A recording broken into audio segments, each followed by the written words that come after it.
Technology-based evidence would be any kind of evidence that exists in a digital environment. So it could be things like emails, it could be chat messages, iMessages, it could be digital pictures, digital images, photographs that were taken with cell phones or videos. It could be communications through Snapchat or Facebook Messenger.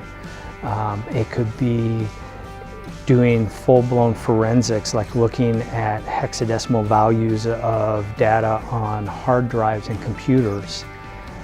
It also incorporates GPS devices. If GPS devices are installed on, say, a survivor's car, and we discover that, then we would look at what information is within that GPS device. How does it function? How does it communicate? Who is it sending that information to try to locate who the suspects are and put a better, complete picture around what is taking place.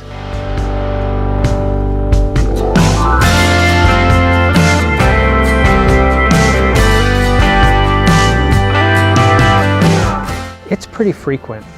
It happens a lot, and it's exactly for the reasons you just stated.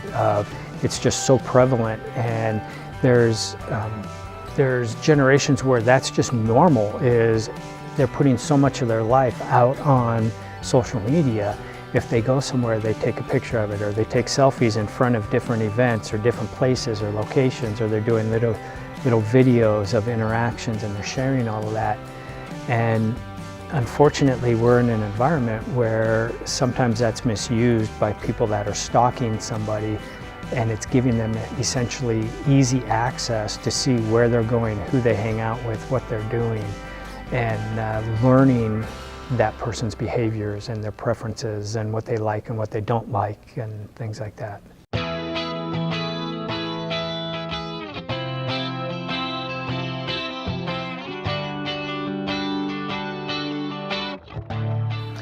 I think most of them are. They're certainly aware of it. I mean, it's really hard to say what each campus is doing, obviously, but as a general statement, I think that campuses are a little bit more aware of technology because most of the universities out there have a technology track component to their education system. And so that brings us an increased level of awareness to them as well.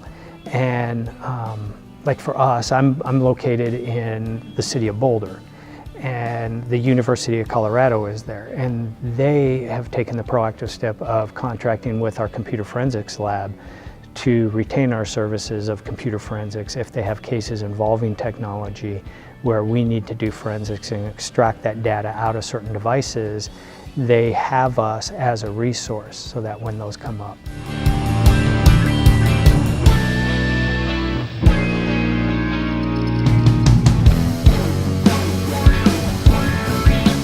Yeah, so yeah, there's absolutely steps that survivors in bad relationships, abusive relationships, can do on their end to provide and help facilitate a more thorough investigation into their specific situation. One of the easiest things is to start maintaining a log of communications. If you think of just your own activity on your phone, if I were to come to you and ask you, how many times have you sent a text message to your significant other, or to your mother, or to your brother or sister in the last 2 months? You'd have no idea. Odds are you would guess, and your guess would probably be very low compared to what reality is. Especially if you start thinking about a conversation that took place over 45 minutes where it's back and forth and back and forth. So keeping an activity log of every time there's that kind of communication, you either write it down into a binder or a notebook, or you open up Excel and you create a spreadsheet that you're keeping track of all of it. That's a very easy way and a quick way to provide a lot more accurate perspective of just how extensive is the communication.